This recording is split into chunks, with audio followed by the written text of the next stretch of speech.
Written by Dr.Yaşam Ayavefe. Cyber risks and addictions. Can we really control all cyber risks against the presence of hidden risks?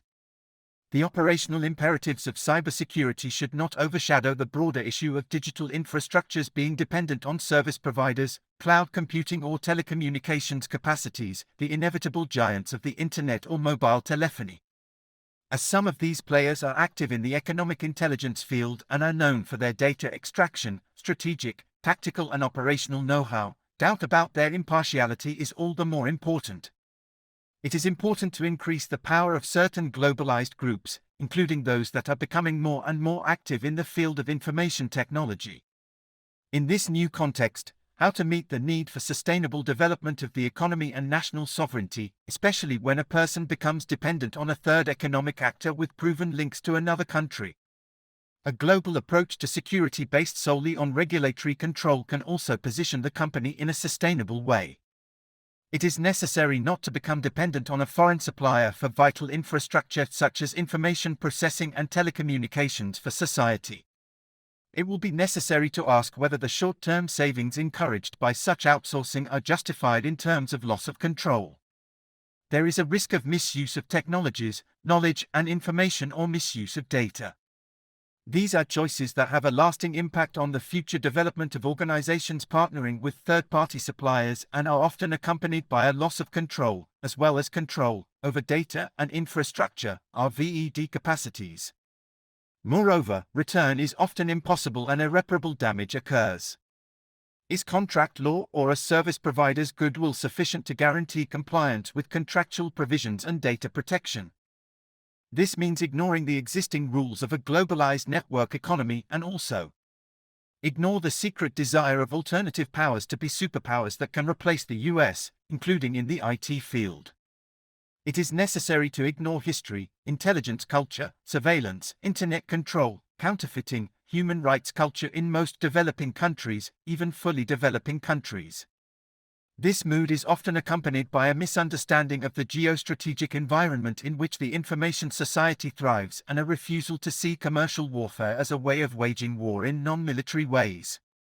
Telecommunications are strategic weapons that can be devastating in the long run and keep time on their side. From now on, one of the best ways to achieve victory is to control, not kill, especially through mastery of information technology and telecommunications, cybersecurity, and strategic and economic intelligence. There are no friends in the alliance game, only interests. It is very likely that some players will optimize the opportunities offered by new partnerships, whose stated goals hide hidden ambitions to gain new spheres of influence and expand their market share, power, and dominance. The Director of Security now derives his legitimacy and competence through these multiple and complex issues. Responsibility of the Security Agency. Corporate security directors are essential and indispensable players in the digital security chain. The success of their missions necessarily depends on their hierarchy's understanding of the interests and the geostrategic, political, economic, and technical legal environment in which they are located. It's not those technological environments are resilient and teams know how to best manage events, that everything is in order and it's not necessary to continue investing in cybersecurity. It stems from this understanding that the concept of individual and collective responsibility can gain full meaning and resources can be released and temporary measures can be taken with the logic of sustainable development, not with the logic of immediate return on investment. Defining and expressing the risks correctly contributes to controlling the risks. What about cyber risks? Is this exercise possible only because the infrastructures are interconnected, the multiple actors involved, the complexity of the environments, or even the lack of transparency of security solutions?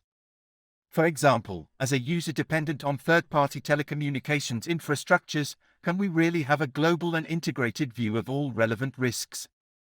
There is only a global business approach that covers a wide range of skills and areas of action, from risk analysis to cybersecurity, including site protection, with a detailed analysis of geopolitical and corporate strategy issues. Confronted with globalization by its nature, modern companies must maintain a place fixed by their competitiveness and know-how. Written by Dr.Yaşam Ayavefe.